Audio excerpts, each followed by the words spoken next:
be tying up a Partridge variant here. Soft hackle. I'm going to start my thread a couple of eye lengths behind the eye of the hook. I want to make sure I leave myself some space back up at the front there so that I can tie on a couple of materials and not overcrowd the eye of the hook.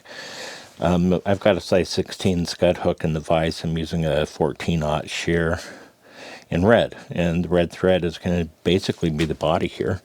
So I'm going to take that down around the bend of this scud hook here a little ways, and then I'm going to go ahead and bring it back up a little ways. We're going to work on a little bit of a taper here, not a lot, but there will be a tiny little bit of a taper. And right about there is where I want to stop. I don't want to, I'm about the point of the hook when my thread is dangling is about right where I want to leave that. Several weeks back, I took a little bit of time and I bleached complete Hungarian Partridge skin, and it turned out really nice. I really like the feathers a lot, the light color, and that's what we're going to go for here. I've got a feather here. You can see I've got the fibers going out at a right angle or perpendicular from the shaft of the feather. And I'm going to take these off, and these are going to be the tails on this fly. They'll have this nice blonde color because it's this bleach version.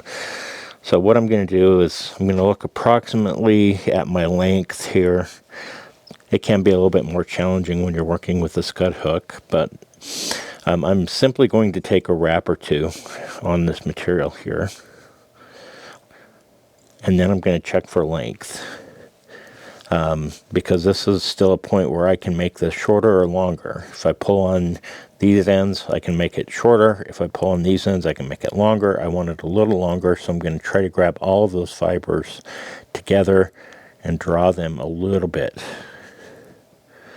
And that's going to work fine for me. So from there, I'm going to hold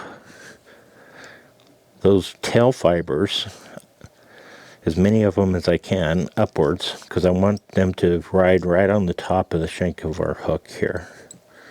So as I go down, I just want to, that's the main thing that I'm concerned about right now, is just getting those fibers to be right on the top of our hook shank here. I do have one stray. It's a good kind of a lesson, I suppose, for all of us, especially for me, where tweezers come in really, really handy. I'm going to use some of the bulk of the butt ends there for our taper. Not all the way up to the eye, though. So I'm going to take that bunch of fibers there,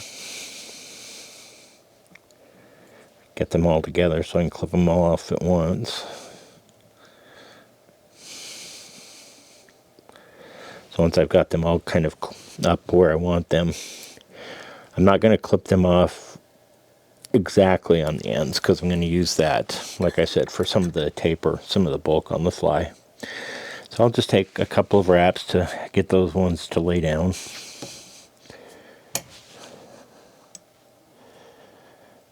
And we'll be traveling up and down the hook shank a little bit and actually putting some dubbing right in here. So to create a hint of a ribbing on this pattern, I'm going to use some midge-size gold tinsel. Comes in a spool, kind of like that. I've already cut myself off a gigantic piece of it. And we're just going to tie that in. Make sure it goes all the way down to the tail.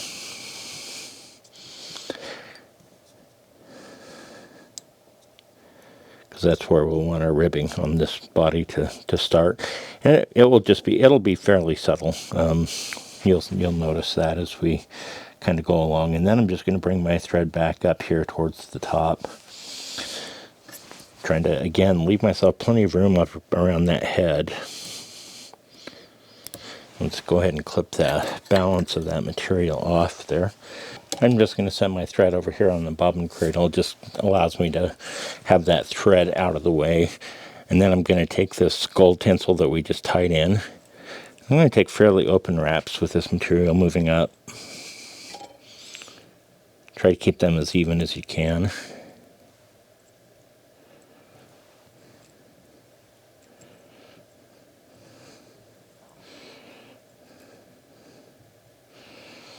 Right about there is where I'm going to end. I didn't tie a knot or anything in my thread, so I'm just going to move my bobbin cradle right out of the way there. And I can come over the top of that tinsel with a couple of wraps just to lock it into place. And then I'm going to come in with my scissors and we'll cut out the balance here.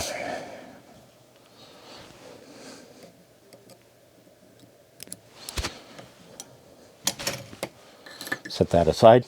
I'm going to throw in a quick whip finish here because we're going to put some UV resin on the body here. And I'm just going to cut my thread off. It's just a little bit easier to work with. One of those things I never knew you could do when you tie flies is cut your thread off and then reattach. But that's what we will be doing here.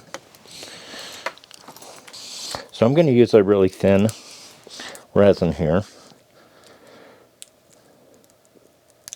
Don't want quite that much, but I can get rid of the excess. I want to coat the fly here, both under and over. So I used a little bit more than maybe what you would think that you would usually use, but that's because I want to cover both the bottom and the top. I want to make sure this is going around the sides as well, and making sure that it goes all the way down into that base on the bottom here. And this thin resin really lets you move that around, which is really handy. Now with our resin on, I'm just going to hit it with my UV torch flashlight here. That's going to cure it for us. Now that we've got our resin cured, I'm just going to go ahead and reattach our thread right behind the eye here. Just like you're starting a brand new fly. Take a few thread wraps over the top of itself, lock it in place, then we'll cut off the tag end. I'm going to move my thread a little bit further back here, and we're going to tie in some dubbing. We're just going to do some finger dubbing here. And what we're going to use here is going to be some ice dub in a claret color, kind of that wine. I'm going to take myself a little, bit of it. I don't need a lot of it, but what I am going to do is I'm going to take it in my fingers and I'm going to rip it apart because I want to break this into smaller fibers. It's very stringy material, and I want to comb some of this out or brush some of this out. And so what I need to do is kind of break it apart so that we have the flexibility to do that. So once I've kind of broken it apart there a little bit, just go ahead and wet our fingers. We'll dub this right onto our thread here. We're just going to create a little ball here, kind of a hint of a thorax to an extent. We'll just go ahead and take a few wraps here. Again, we're going to have a soft hackle on this, so I don't want to get too close to the eye of the hook here. I want to build this nice little ball of dubbing right about there, like that. And now with that, I can take my dubbing brush and just a couple of passes over it is really all it takes to, tease out a few of the fibers to make this a little buggier. Our soft hackle is going to make it much buggier, so that'll be just fine. So I'm going to just turn right back to that bleached partridge here, and I've already prepared a feather here, and this is going to be our soft hackle. So when I do a soft hackle, what I'll do is I'll get the very tip of it, that hackle, in my hackle pliers. Then I can just take my fingers and stroke these fibers backwards. Just about like that. And then I'll release that from my hackle plier.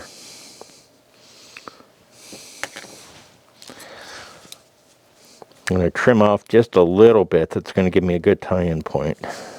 So with our partridge fibers stroked backwards and a nice little triangle cut out of the top center, that will help me attach this to our hook nice and tight.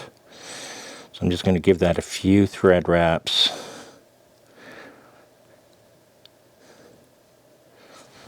I'm going to come in and I'm going to trim off the balance of that triangle that we just tied in.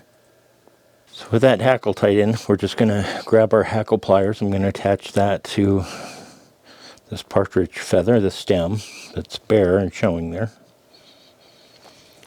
I'm going to want to fold and preen these fibers backwards. So just wet your fingers a little bit.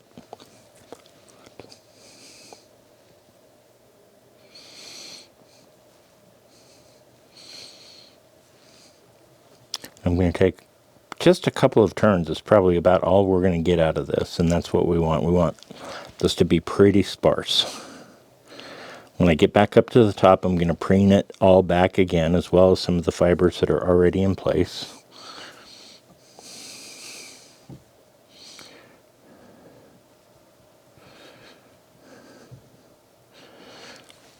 Bring that back up to the top again, preening everything backwards. We do have a straggler or two, but we'll deal with those in just a moment. So that's about all we have there. So with that, I'm just going to go ahead and throw my thread up and over the top of the hackle, or the stem of this soft hackle here, to hold it in place. And from there I can release that from my hackle pliers. And I'm just going to come in with my scissors and we're going to clip that hackle off really close. So we're just going to grab our wet finisher. We're going to finish this one off. Most of the turns on my wet finisher I want to go towards the back towards that soft hackle. So we have this kind of sloping down towards the eye of the hook. Take a few wraps like that, pull it tight, break our thread off, and we're good to go. Let's get that tail back down there a little bit. Wonderful pattern. It's a really nice soft hackle. I use the bleached partridge on this one. The red color, you can mix it up using different colors if you want, and you can use the darker Hungarian partridge if that's what you want to do as well. But give it a shot. It's a really great fly.